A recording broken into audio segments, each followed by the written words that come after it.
Welcome to future vision study centre.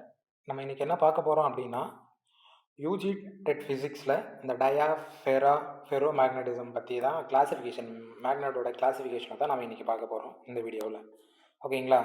இந்த dia ferro magnetism வந்து base ஒரு மெட்டீரியலை கிளாஸிஃபை பண்ண நம்ம மேக்னெட்டிக் ஃபீல்டை வச்சு நம்ம யூஸ் பண்ணுறோம். ஓகேவா? இப்போ நம்மக்கிட்ட ஒரு மெட்டீரியல் இருக்குது. இது ஓகேவா? மெட்டீரியலை உள்ளே ஆட்டம் இருக்கும். கரெக்டாக? இதுக்குள்ளே இப்படி ஆட்டம் இருக்கும்.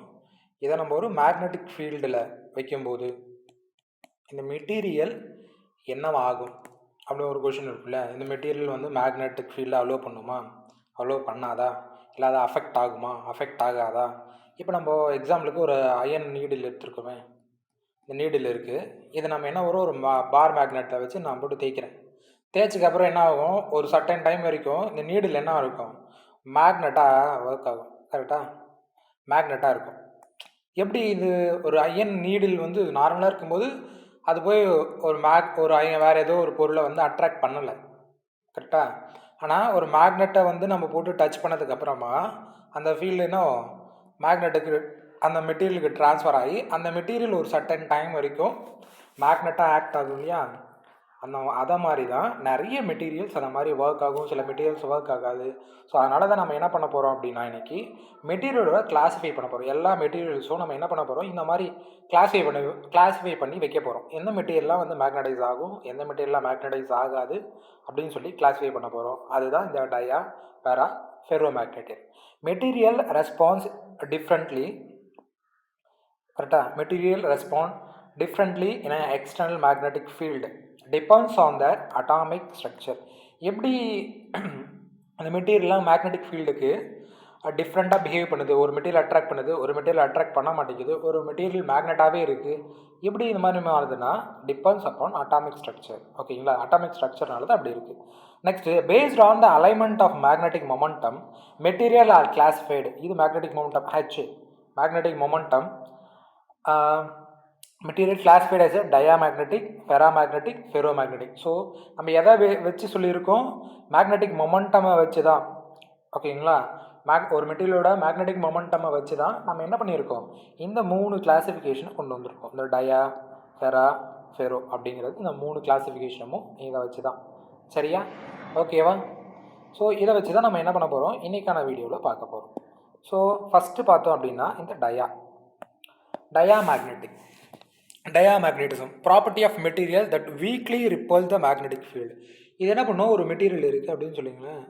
ஓகேங்களா? ஒரு மெட்டீரியல் இருக்குது, அந்த மெட்டீரியலை ஒரு மேக்னெட்டிக் ஃபீல்டுக்குள்ளே வைக்கிறேன். ஓகேவா? அட்ராக்ட் பண்ணாது, ரிப்பல், வீக்லி ரிப்பல் அப்படின்னு சொல்லியிருக்காங்க. இது வந்து உள்ளே அலோவ் பண்ணாது. ஓகேவா? மேக்னெட்டிக் ஃபீல்டில் உள்ளே அலோவ் பண்ணாது, ரிப்பல் இப்படி ட்ராவல் ஆகிடும், இப்படி போயிடும். இது வந்து இது பண்ணாது. ஓகேவா? மேக்னெட்டிக் சக்சபிலிட்டி பார்த்தீங்கன்னா xi = 0 இருக்கும். Curves inducing magnetic momentum opposite to the applying the field. So இதையே நம்ம ஒரு சொலினாய்டாக வச்சுக்கிறோம். இப்படி ஒரு சொலினாய்டு இருக்குன்னு வச்சுக்கோங்க. சரியா? இதுக்குள்ளே ஒரு பார் மேக்னெட்டை நான் விடுறேன் அப்படின்னா, இதுக்கு மேக்னெட்டிக் ஃபீல்டு இந்த டைரெக்ஷனில் இருந்துச்சுன்னா மேக்னெட்டிக் மொமெண்டம் எந்த டைரெக்ஷனில் இருக்கும், ஆப்போசிட்டில் இருக்கும். ஓகேவா? மேக்னெட்டிக் ஃபீல்டு இந்த டைரெக்ஷனில் இருந்ததுன்னா அதுக்கு ஆப்போசிட்டில் மேக்னெட்டிக் மொமெண்டம் வந்து கிரியேட் ஆகும். ஓகேவா? இது என்ன, இதுதான் இந்த டயாமேக்னட்டிசம். இது ரொம்ப ரொம்ப இம்பார்ட்டன்ட். 2 பாயிண்ட் தான். ஒரு இது வந்து ரிப்பல் பண்ணும். ஓகேவா? உள்ளே அலோவ் பண்ணாது மேக்னெட்டிக் ஃபீல்டு. ஏன்னா இது வந்து hater the magnetic momentum, magnetic momentum. ஓகேவா? No permanent magnet. ஸோ இந்த டயாமேக்னெட்டில் என்ன இருக்காது, no permanent magnet, weak affect. So அதுக்கான எக்ஸாம்பிள்ஸ் என்னென்னு பார்த்தீங்கன்னா பிஸ்மத், காப்பர், கோல்டு, வாட்டர், இதெல்லாம் என்ன டயாமேக்னட்டிசமில் வரக்கூடிய சில எக்ஸாம்பிள்ஸ். ரொம்ப நம்ம எப்போயுமே தெரிஞ்சுக்கணும், இதெல்லாம் வந்து ரொம்ப இம்பார்ட்டன்ட். ஓகேங்களா? எக்ஸாம்பிள்லேருந்து நமக்கு நிறைய கொஷின்ஸ் இருக்கும். ஸோ எக்ஸாம்பிள்ஸை தெரிஞ்சு வச்சுக்கோங்க. ஓகேவா? புரிஞ்சுதா? ஸோ அதுக்கப்புறம் பார்த்தோம் அப்படின்னா நம்ம பார்க்க போகிறது என்ன பார்த்தோன்னா, இதுலேயே நம்ம ஒரு கர்வ் வரைகிறோம்னு வச்சுக்கோங்க. எதுக்கும் மொமெண்டமுக்கும் மேக்னெட்டிக் எம்முக்கும் ஹெச்சுக்கும் ஒரு கர்வ் வரைகிறோம். எம்முக்கும் ஹெச்சுக்கும் ஒரு கர்வ் வரைஞ்சோம்னா என்ன, எப்படி இருக்கும், இது இதில் ஒரு எம்முக்கும் ஹெச்சுக்கும் ஒரு க்ளோ வரைகிறோம். இதில் எதுவுமே இருக்காது. ஓகேவா, காலியாக இருக்கும். ஆட்டம்ஸ்லாம் அப்படி தான் இருக்கும். ஒரு மெட்டீரியல்னு பார்த்தீங்கன்னா இதுக்குள்ளே ஆட்டம்ஸ்லாம் என்ன இருக்கும், அப்படி தான் இருக்கும். இப்போ இது ஒரு டைம் கேட்டிருக்காங்க, காப்பரோட சக்சஸபிலிட்டி. ஓகேங்களா, காப்பருக்கு சக்சஸபிலிட்டி எவ்வளோ பார்த்தோம் அப்படின்னா -2.74 × 10⁻⁻6. ஓகேங்களா, காப்பருக்கு கேட்டிருக்காங்க. இது நோட் பண்ணி வச்சுக்கோங்க. இது டயாமேக்னெட்டில் வரது தான். அதே மாதிரி ஏயுவோட மேக்னெட்டிக் சக்சஸபிலிட்டி பார்த்தோம் அப்படின்னா, சரி காப்பருக்கு தான் மாற்றி சொல்லிட்டேன். ஸோ இது வந்து ஏயுக்கு. ஓகேவா, காப்பருக்கு பார்த்தோம் அப்படின்னா -0.77 × 10⁻⁻6. இது தெரிஞ்சு வச்சுக்கோங்க. ஓகேங்களா, இது நெகட்டிவ். ஓகேவா, நெகட்டிவில் இருக்கும். ஓகே, நெக்ஸ்ட் பார்த்தோம் அப்படின்னா இதில் இன்னும் தெரிஞ்சுக்க வேண்டியது டயாமேக்னெட்டில் என்ன இருக்குது அப்படின்னு பார்த்தோன்னா, இது ஒரு டெம்பரேச்சர் டிபெண்ட். இது என்ன டெம்பரேச்சர் இண்டிபெண்ட். ஓகேங்களா, டெம்பரேச்சர் இண்டிபெண்ட். ஓகேவா, இது தெரிஞ்சு வச்சுக்கோங்க. நெக்ஸ்ட்டு பார்த்தோன்னா பேராமேக்னெட்டிசம். சில இதெல்லாம் என்ன விட்டுட்டுனா அது கடைசியாக உங்களுக்கு நான் சொல்கிறேன். ஏதாவது ஒரு பாயிண்ட் இதில் என்ன விட்டுருந்தேன்னா அது உங்களுக்கு நான் கடைசியாக சொல்கிறேன். சரிங்களா, நெக்ஸ்ட்டு பார்த்தோம் அப்படின்னா paramagnetism so materials weakly attracted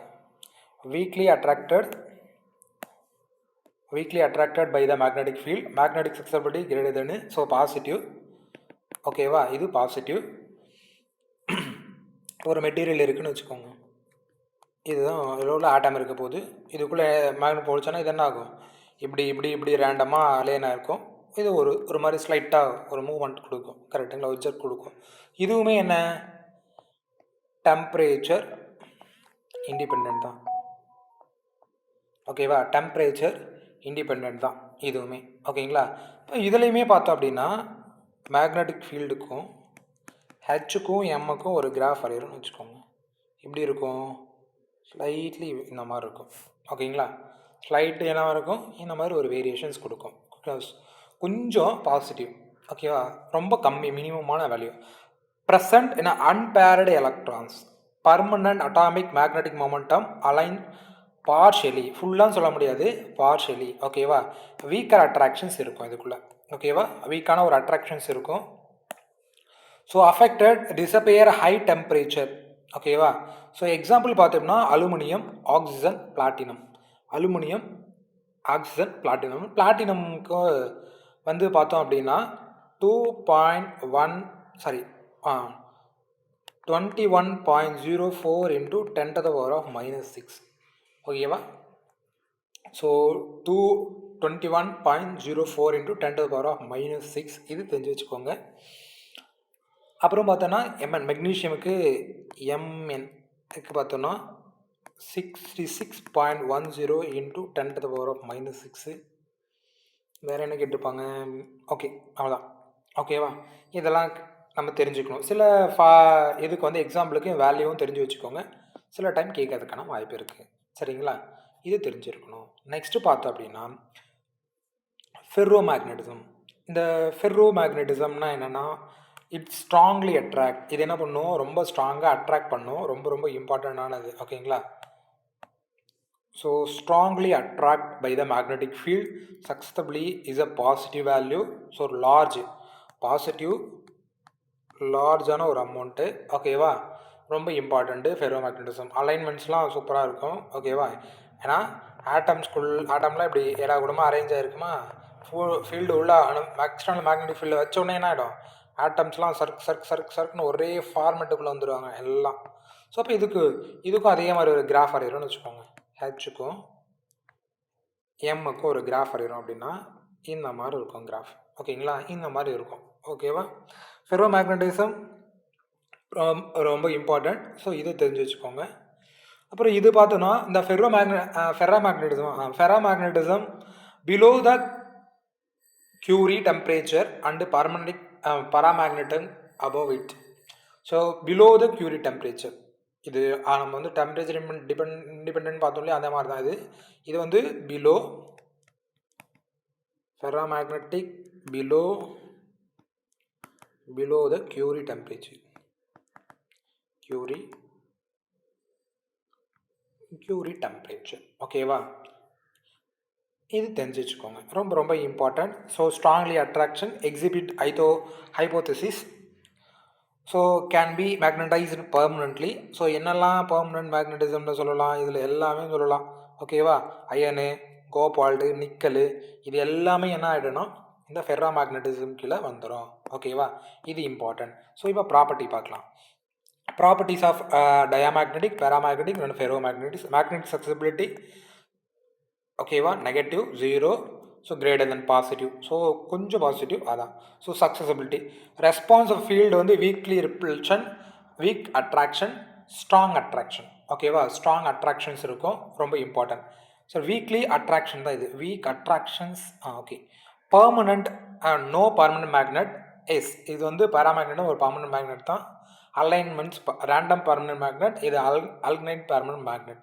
temperature independent, depend, Curie டெம்பரேச்சரில் இருக்கும். இது நம்ம பார்த்தது தான். கரெக்டாக எக்ஸாம்பிள் பார்த்தோன்னா காப்பர், பிஸ்மத் பார்த்தோம், இதில் அலுமினியம், ஆக்சிஜன் பார்த்தோம், அயன், நிக்கல், இதெல்லாம் என்ன டெம்பரேச்சருக்கானது.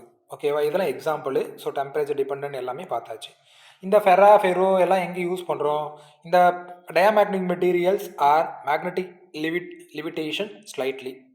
பேராமேக்னெட்டிக்ஸ் எங்கே யூஸ் பண்ணுறோன்னா எம்ஆர்ஐ, கான்டாக்ட் அலைன்ஸ், ஆக்சிஜன் சென்சாரில் யூஸ் பண்ணுறோம். ஃபெரோமேக்னெட்டிக் மெட்டீரியல் டிரான்ஸ்ஃபார்மரில், மோட்டார்ஸில், ஜென்ரேட்டரில், டேட்டா ஸ்டோரேஜில் எல்லா இடத்துலையும் இந்த மெட்டீரியல் தான் நம்மளோட இது இருக்குது. ஓகேவா, இதுவும் ரொம்ப இம்பார்ட்டண்டான ஒரு அப்ளிகேஷன், ஞாபகம் வச்சுக்கோ. இந்த எம்ஆர்ஐ ஸ்கேன் இது நிறைய டைம் நிறைய எக்ஸாம்ஸில் வந்து ரிப்பீட்டடாக கேட்பாங்க. ஓகேவா, இப்போ இதில் இருக்கிற ஒரு ப்ராக்டிஸ் கொஷின்ஸ் பார்க்கலாம். என்ன கொடுத்துருக்கா அப்படின்னு பார்த்தோன்னா, டயாமேக்னெட்டிக் மெட்டீரியல் சை வந்து என்ன இருக்கும், 0வாக இருக்கும். கரெக்டா, ஸோ அப்போ ஆப்ஷன் பி. பேராமேக்னெட்டிக் மெட்டீரியல் என்ன மெட்டீரியல், வீக்லி ரிப்பல்டா, வீக்லி அட்ராக்டடா, ஸ்ட்ராங்லி அட்ராக்டடா, நான் மேக்னெட்டிக் ரிப்பல்ஷனா, weakly attracted material paramagnetic material. Ferromagnetic material என்ன, கிரேட் அதெல்லாம் இருக்க போகுது. ஸோ கிரேடாக தான் இருக்கும், இது தெரிஞ்சு வச்சுக்கோங்க. ஓகேவா, ஸோ இதெல்லாம் வந்து இந்த யூனிட்டில் ரொம்ப இம்பார்ட்டண்டான டாபிக்ஸு. ஓகேவா, இந்த யூனிட்டில் இந்த ஃபெரோமேக்னெட்ஸ் இவ்வளோ தான். ஓகே, ரொம்ப சிம்பிளாக தெரிஞ்சு வச்சுக்கோங்க, நோட் பண்ணி எழுதி வச்சுக்கோங்க. ஓகேவா, இது நம்ம புக்லேயும் இருக்குது, சரியா, டீட்டெயிலாக நோட் பண்ணி வச்சுக்கோங்க.